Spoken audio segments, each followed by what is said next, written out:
I'm Frida Kahlo. I'm a founding member of the Guerrilla Girls, and I've been involved with just about everything the group has done. I am speaking to you tonight from the unceded land of the Haudenosaunee Nation in upstate New York, in a country and a nation that has been racked with racism, sexism, genocide, and mass incarceration. I say this not to be limited by this history, but so that we can all be aware of it and that we all work to reverse the injustices that it has produced. You know, I love doing this crazy, mind-bending work about sexism, racism, and corruption in art, culture, and politics. The Guerrilla Girls create political art that uses persuasive strategies of advertising and messaging and presents ideas in ways that haven't been seen before, in a way that allows people to change their minds. I'm thrilled to be with you now, just a month since the launch of our latest project, The Male Grays.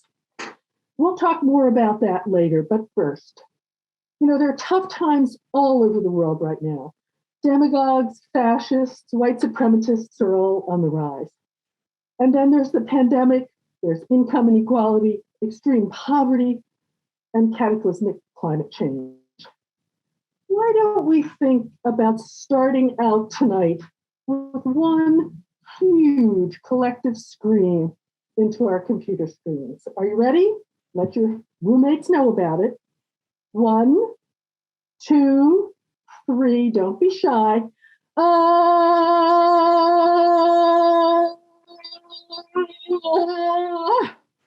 Whew. Didn't that feel good? Now, a little bit about what it's like to be a Guerrilla Girl. Imagine you're a woman artist pissed off that almost all the opportunities in the art world go to white men.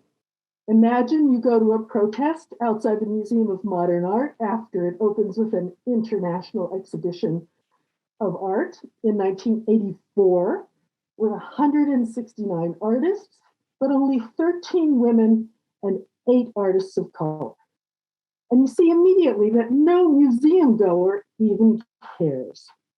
Imagine you have an aha moment and realize there has to be a better way, an in-your-face, unforgettable way to break through people's preconceptions and to prove to them that the art system isn't a meritocracy where museums, galleries, critics, and collectors always know best.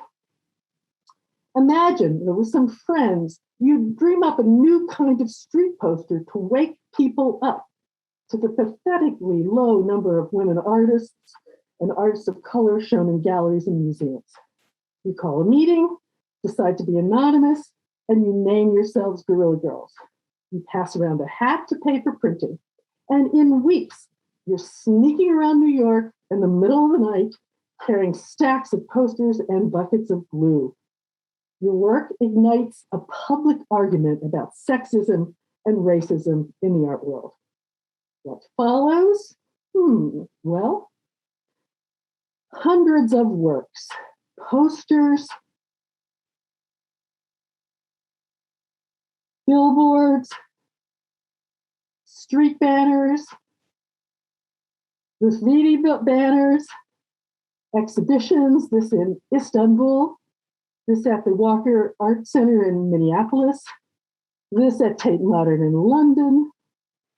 You do gigs, performances on the left in Kochi, India, and on the right at Sotheby's, which we consider the belly of the beast.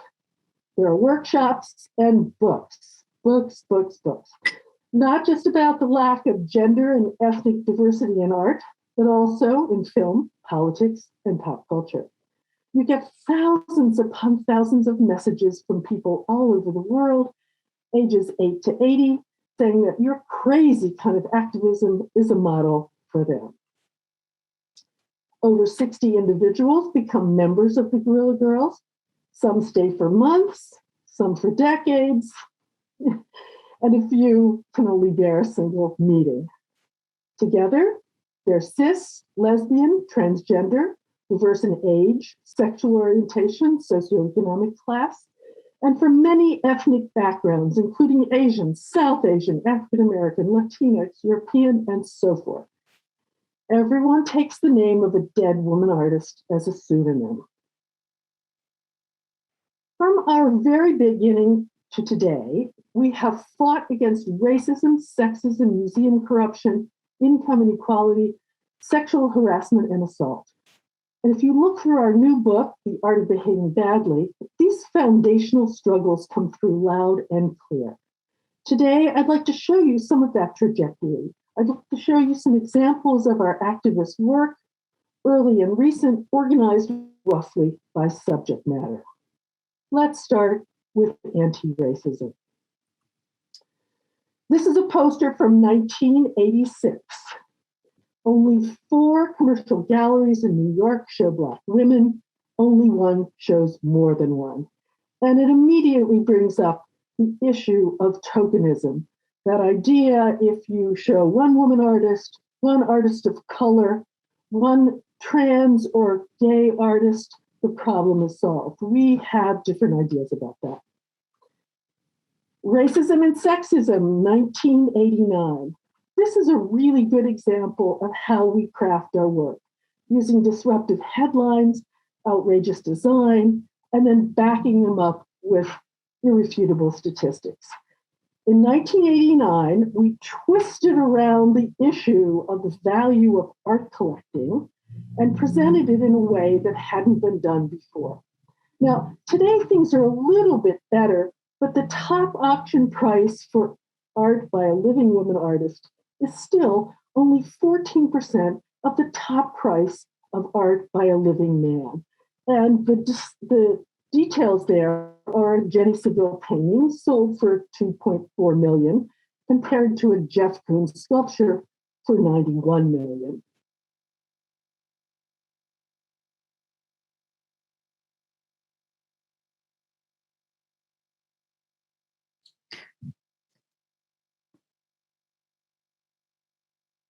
I'm sorry, can you hear me now? Yep, it just went out for just a second. You're good to go now. Okay. All right. In 1993, the Pace Gallery opened a show called All White that featured all white artworks by all white artists. Then the New York Times did a magazine cover with a photo of its white male artists. So we had to call it what it was. It wasn't the early 20th century movement suprematism, it was white supremacism.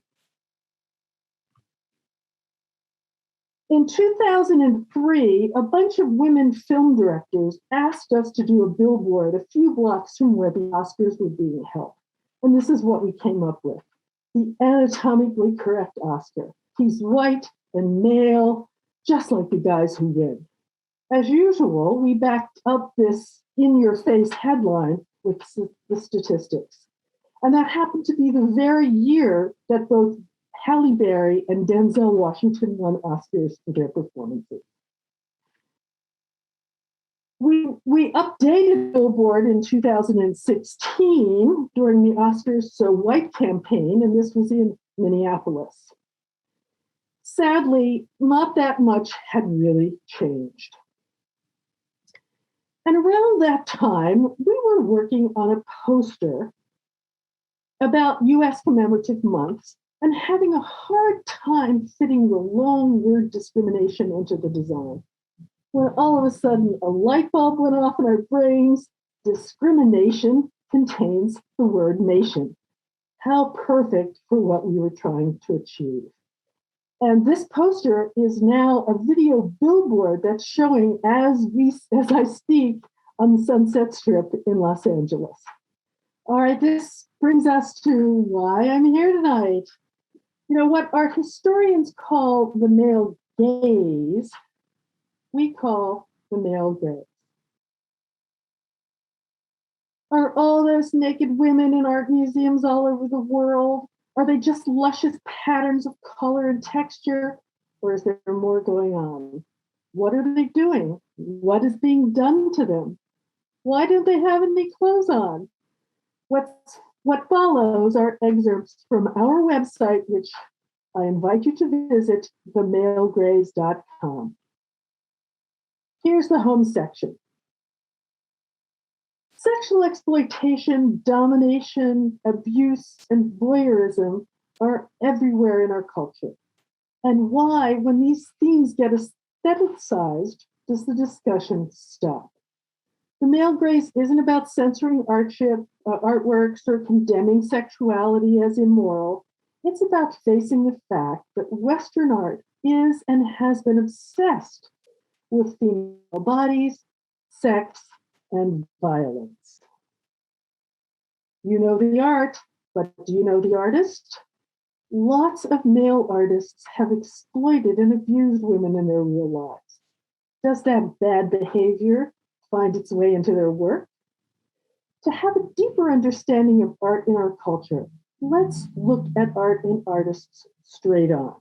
Because in the age of #MeToo, there's no going back. Question: did Lucian Freud really do all of this? Hell yes. He had 14 children by 6 women and was rumored to have had twice as many.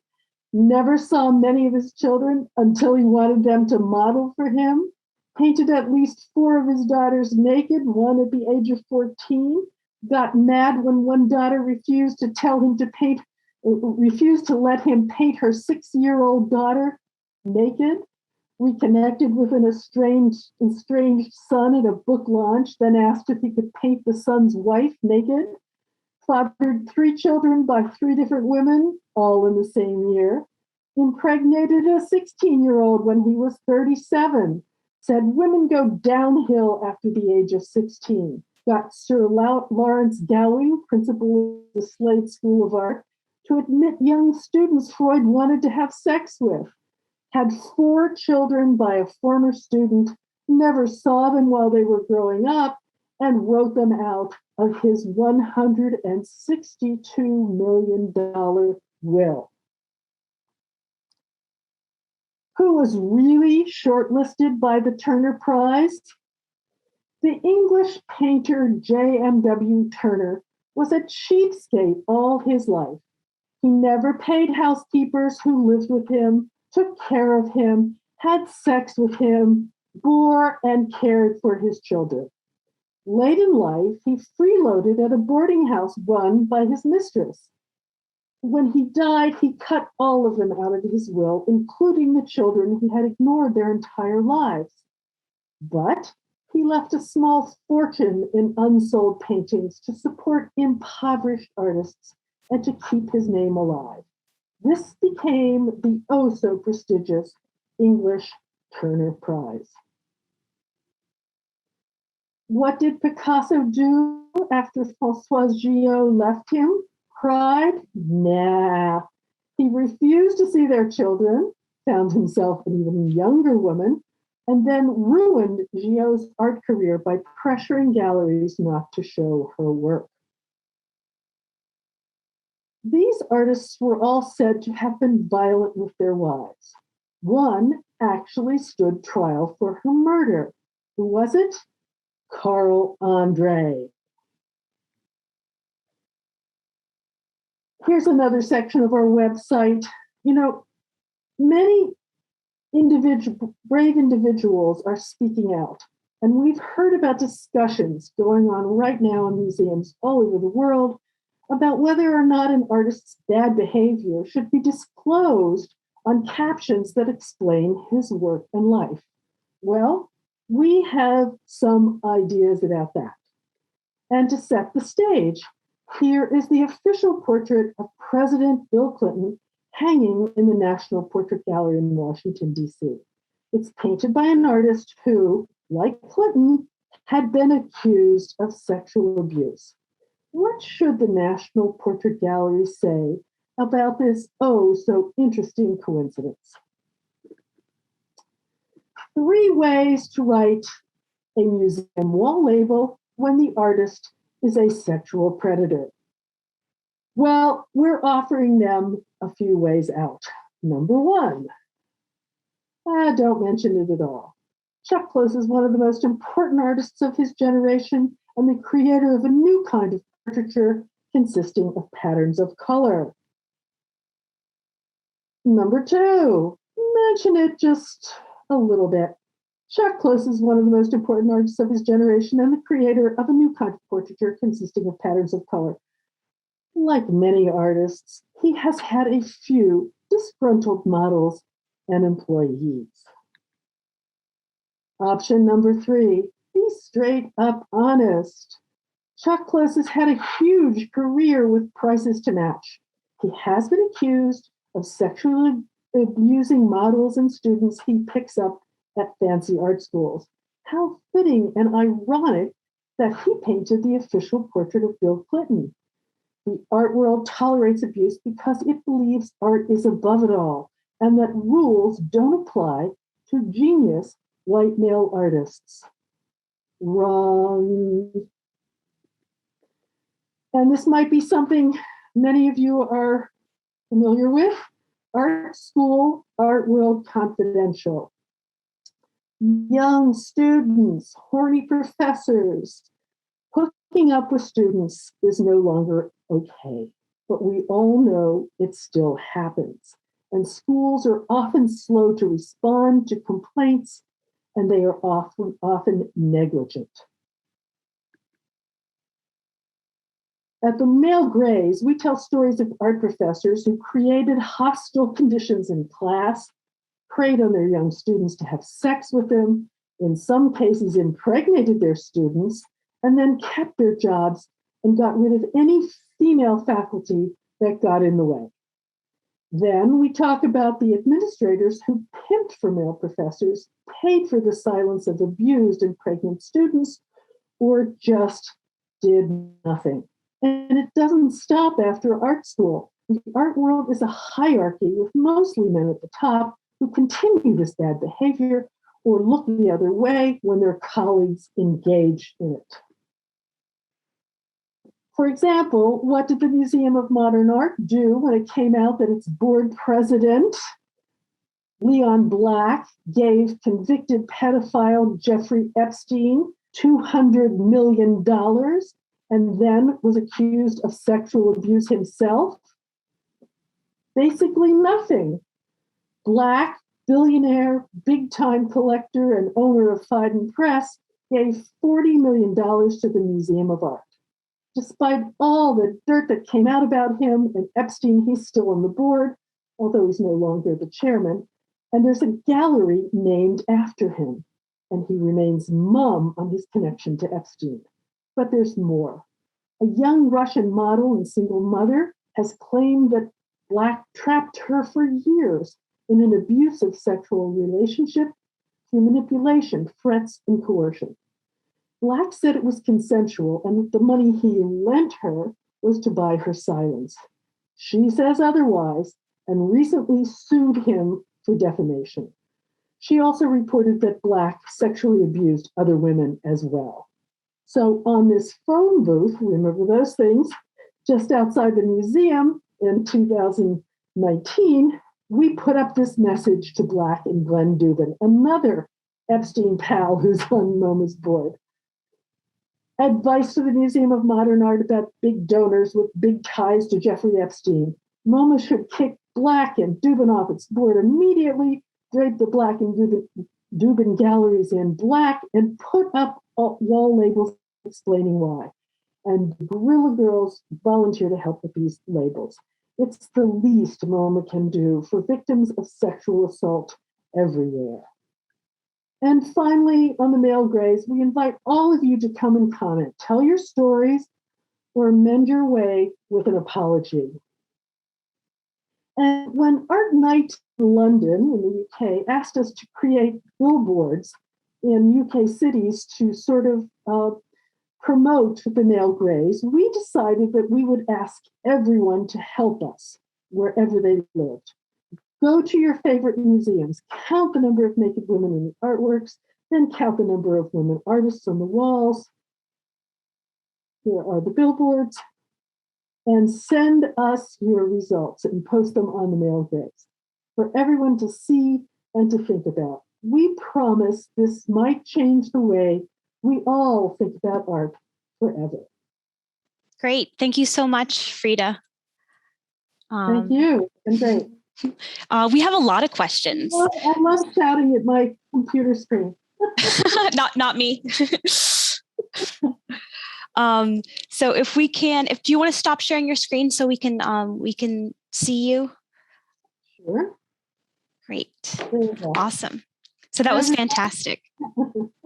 We have a ton of questions. So I'm going to call on some people. I'm going to select some questions. It's really tough. We have some really great ones. So I'm going to first call on Tita Pearson. Tita, if you're still with us, if you want to unmute your mic and ask Frida your question, if you feel comfortable. Absolutely. Hi, Frida. My name is Tita. I am currently finishing up my master's in art history at Vanderbilt, and I'm really attracted to the power that you found in statistics. So my question is just, how do you approach your research from which these statistics derive? Because I'm assuming that you don't trust anyone but yourselves, and rightfully so. So thanks so much. Well, we're not statisticians. We don't just hang around looking at statistics.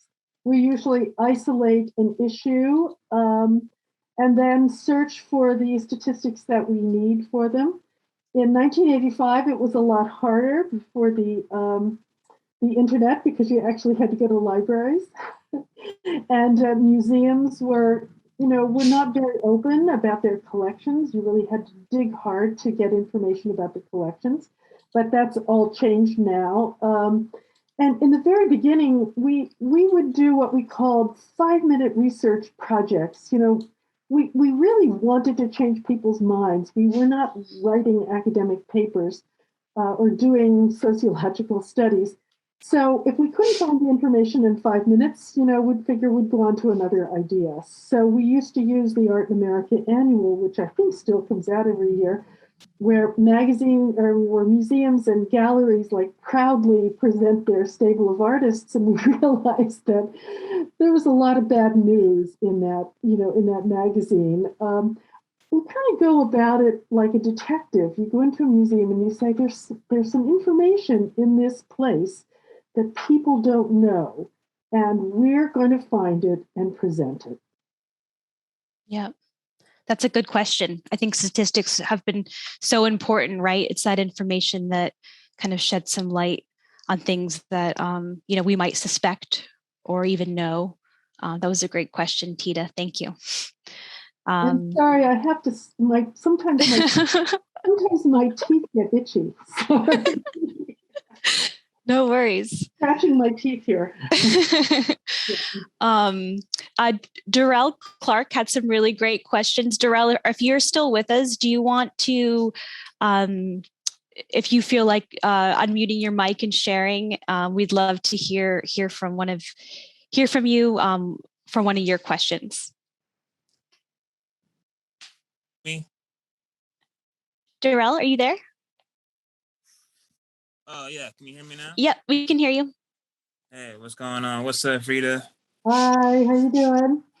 Doing all right. So yeah, I guess one of my main questions is how did the Guerrilla Girls find each other? How did y'all find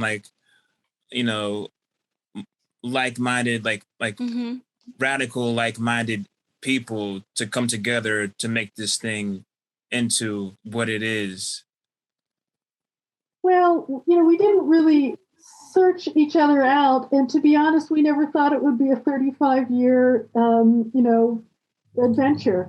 We were just a bunch of pissed off people, and it really started with myself and and another friend, and we would complain about the art world, and we were totally frustrated, thinking that it was our fault, that we lacked something, And we started to make fun of the art world just as a way of relieving our anxieties and our our anger about it, and we just started talking to other people, and some people agreed, and some people didn't. So then, when you start to think about who you can collaborate with, you start to gather, a bunch of like-minded people together, and we started, meetings. And I have to say, the meetings were some of the most empowering, wonderful, strange, funny, um, you know, and productive times I've had in my life.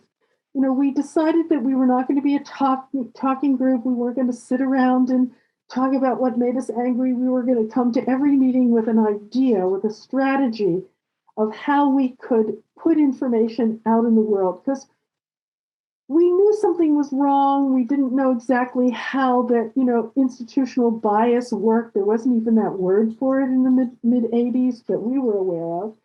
We just started going after one aspect after another. First, we would look at galleries, then we would look at critics, and then we would look at the New York Times, then we would look at museums, and we did posters about each one of those sort of subgroups in the art world.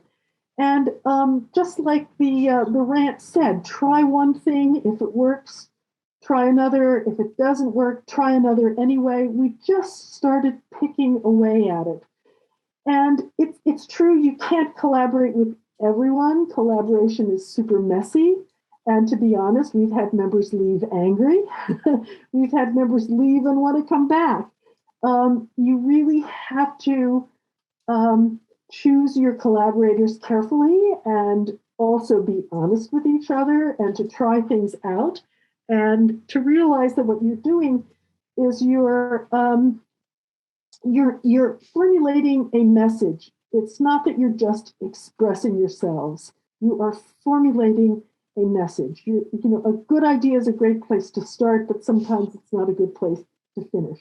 And we argue over everything, and you can't get angry about arguing over typeface or copy. There's not a single poster we've done that I wouldn't rewrite right now in a different way. Mm. Anyway, good luck. It sounds like you've got some trouble in mind. I know. I think he wants to start something. Good luck. Let us know. Good luck. Let us know. Keep in touch. I know. And I believe he's local, so we'll keep you posted. Okay. We have some great questions from Maitri. Maitri, if you're still with us, can you unmute your mic and ask one of your great questions to Frida? I'll put them all in one question.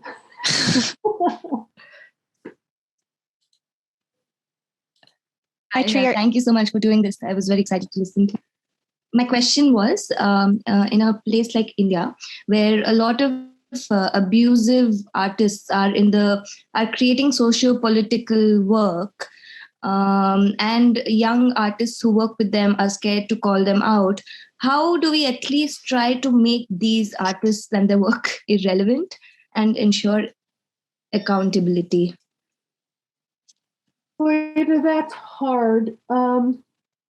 It's hard for us to tell people in other cultures how to handle their problems, except to encourage them to find their own ways. We were in Kochi several years ago for the Kochi Biennale, and it was right in the middle of, a burgeoning Me Too movement in India, which made some advances, but also got slapped down in many heartbreaking ways. All I can say is that you have to be brave and you have to support one another and you have to keep going and you have to calculate the consequences. But once you've decided to accept the consequences, not look back. I hope all I can do is encourage you. I don't have any literal strategy because every culture is different. We did what worked where we were and from the strategy of the art world that we know.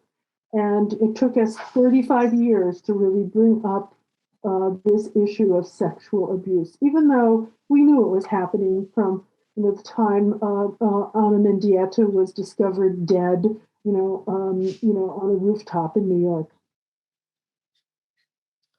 Yeah, thank you, Maitri, for that question.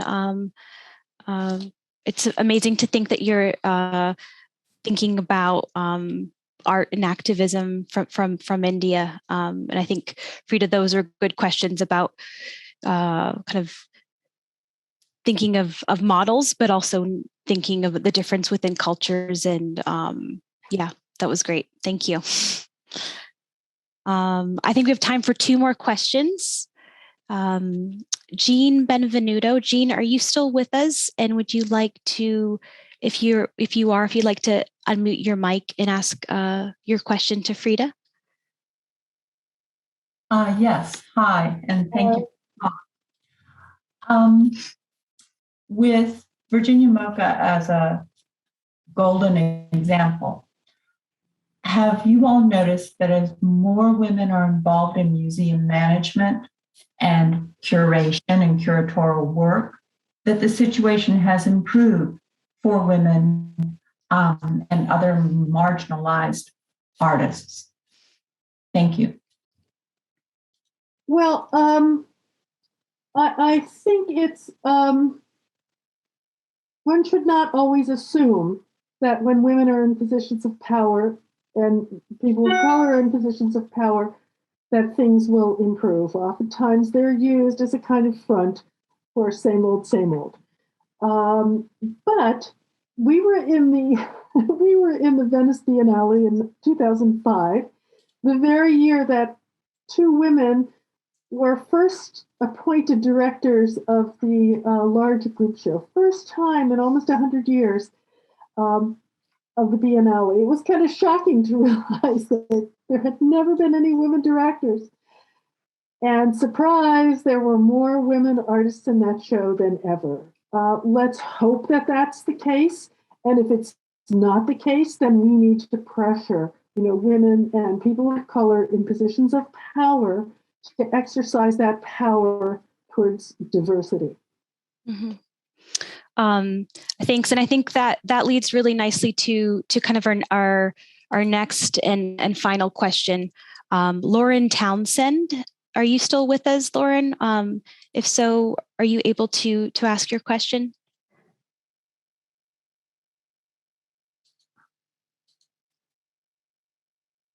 Lauren Townsend, are you still with us?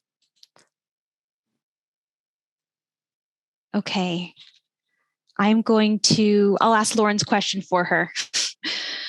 So Lauren wanted to know what trends or developments in the art world and kind of in society in general do you see that give you optimism for future generations of artists and creatives? Well, I think the pandemic and the closure of many museums has allowed a lot of people working in museums to think about museum culture and have the time, apart from, how overworked they are putting up exhibitions and taking care of collections, to think about the conditions inside museums. And there are many museums that have been sort of upset a little bit that, that employees have started to talk about institutional bias, sexism, racism in museums. There have been some major upsets, and many museums are now appointing diversity officers. It's so, it's so over, it's so late for that. But it's kind of shocking that they had to face a crisis before they saw the problem. But I think you have to realize that, museum culture is so much based in American white capitalism that, it was going along fine and it was presenting us, some part of what we loved. But I think too many people were just accepting it, as the status quo. Many museums have been unionized. The staffs have been unionized, which is great. And there are also some pressure, especially on the museums in New York, to not have board members who engage in nefarious businesses. Recently, Warren Sanders, who, I'm sorry, Warren, I'm sorry, I'm missing his name. He was a Warren Kanders, that's it. He made billions of dollars manufacturing tear gas, and he was on the board of the Whitney Museum. There are, of course, the Sackler family for years were able to art wash the fact that they were manufacturing and pushing addictive drugs. And there are trustees at the Museum of Modern Art that make millions of dollars from for-profit prisons, from securitizing student loans, from polluting the environment in Africa around their gold mines, to selling blood diamonds. So it's time for every aspect of museum culture to be examined and to ask if these people are making the world a better place. And if they're not, then why are they on the board? And another thing, in the major institutions in New York, for example, donors are willing to give $40 million to have a gallery with their name on it. But when the pandemic came along, they were unwilling to underwrite the education department, and the Museum of Modern Art let go many of its educators. And that $40 million that Leon Black gave to get a gallery in his name, just a fraction of that would have kept those employees employed. And the Museum of Modern Art, above all, is an educational institution. It's not only a repository for $1 million, $1 billion art, art objects. So I'm really excited about that. And of course, the Me Too movement and the news coming out of New York about our governor and all of the women who were brave enough to testify, and the district attorney who was brave enough to bring charges against her boss. It's unbelievable. I think that we're standing on a time now where we can make a change. Yep. Yeah. Well, thank you so much, Frida. You and the rest of the Guerrilla Girls you're historic and you're inspiring. And Virginia MOCA is thrilled that you're with us tonight, and our audience from Hampton Roads and all over the world. And I want to thank everyone for attending, for spending your Thursday evening sitting in front of your computer. We are thrilled that you are with us. I want to thank all of our members who are supporting our museum and our education program. So if you're a Virginia MOCA member, a big thank you. Also, the book, Guerrilla Girls, The Art of Behaving Badly, is we have Read Books is a small women-owned independent bookstore inside the museum, and you can get your copy there. And you could also stop by and see the Summer of Women, see our current suite of exhibitions. It's free. We're open Thursdays through Sundays. And we're thrilled to be having visitors again, doing programs in person and virtual. And I just want to thank everyone for your time, and thank you so much, Frida, for yours. And keep doing what you're doing. Thank you. It's great fun. I wouldn't do it if it weren't also a lot of inspired fun. Yep.